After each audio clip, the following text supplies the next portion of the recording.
एक राजा की 7 बेटियां थी। एक दिन राजा ने अपनी बड़ी बेटी से कहा, बताओ बेटा, तुम किसका खाती हो? तो बेटी ने कहा, पिताजी हम आपका दिया खाती हैं। दूसरी बेटी से कहा, तुम किसका खाती हो? पिताजी आपका दिया खाती हैं। प्रजा से पूछा, तुम किसका खाती हो? बोले आपका दिया खाते हैं। सबसे पूछा, तुम किसका दिया खाते हो? बोले आपका दिया। राजा आप ही हमारे पालनहार हो, आपका दिया हम सब खाते हैं। सबसे छोटी बेटी से कहा, बेटी तुम बताओ तुम किसका खाती हो? तब उस बेटी ने कह दिया, पिताजी हम भगवान का दिया खाते हैं, हम आपका दिया नहीं खाते। राजा को बड़ा बुरा लगा। उसे लगा हमारी इंसल्ट कर दी इसने, हमारा दिया खाती है और नाम ले रही है भगवान का। यार राजा ने कहा, कोई भगवान भगवान नहीं होता, अरे मैं तुम्हें खाने ना दूं तो तुम मर जाओगी। बेटी ने कहा, पिताजी तो आप करके देख लो। राजा बड़ा गुस्से में आया और अपनी उस बेटी का विवाह ऐसे आदमी से कर दिया जो बिल्कुल गरीब था और बिल्कुल बीमार था, गरीब था और बिल्कुल अचल था। अचल मीन्स एक कदम भी एक लकड़हारा था, जंगल में लकड़ी काटने गया, अचानक उसकी तबीयत बिगड़ गई और वहीं पर वो पड़ा रहा, वहीं मलमूत्र में घिस रहा।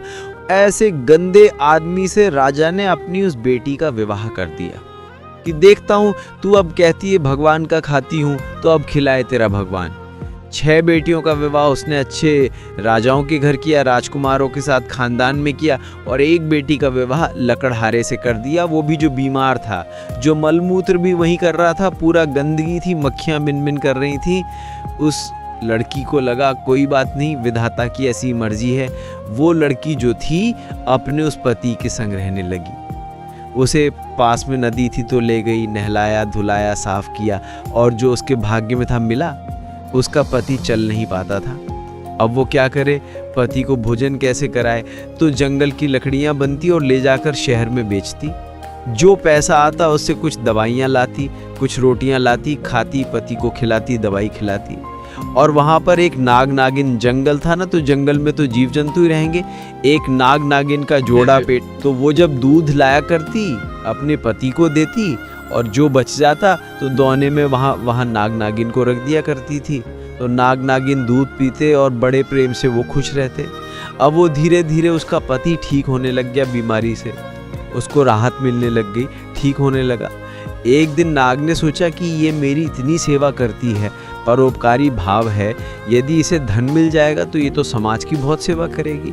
तो सांप ने उसे स्वप्न में कहा कि जहाँ हम लोग रहते हैं वहाँ बहुत बड़ा खजाना गड़ा है, तुम खोद लेना। वो लड़की ने खोदना शुरू किया, उसे सच्ची का खजाना मिल गया, जिसमें बहुत सारा सोने चांदी से भरा हुआ खजाना था। वो तो लखपति हो गई। उसने एक बड़ा सा महल बनवाया, नगर बसाया और बढ़िया ठाट वाट बनाया, और दोनों राजा रानी हो गए। उसका पति बिल्कुल स्वस्थ हो गया और बढ़िया सिंहासन पे बैठने लगे, और बड़े प्रेम से हाथी घोड़ा इकट्ठा किया और सेना इकट्ठी की, राजा हो गया, वो रानी हो गई।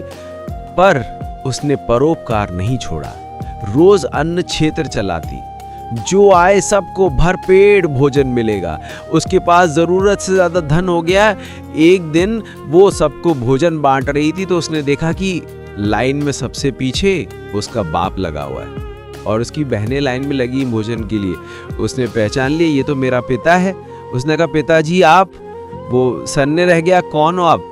मैं आपकी बेटी छोटी लकड़हारे से विवाह किया था, कुछ याद आया? हाँ, पर तेरा ये ठाट वाट कैसे? पिताजी पहले ये बताओ कि आपकी ये दुर्गति कैसे हो गई? बेटी सच्ची कहा था तूने, हम बड़े अहंकार में थे कि मैं राजा हूँ, लेकिन मेरी राजगद्दी छिनने से देर नहीं लगी, सब नाश हो गया। सारी बेटियाँ जिन्होंने ये कहा था कि पिता के भाग्य का खाती हैं, आज पिता कुछ नहीं खिला पा रहा है इन्हें, आज तू खिला रही है। तब उस बेटी ने कहा, पिताजी मैंने कहा था ना कि सब अपने अपने भाग्य का और सब भगवान की कृपा का ही खाते हैं, सबको खिलाने वाला भगवान है।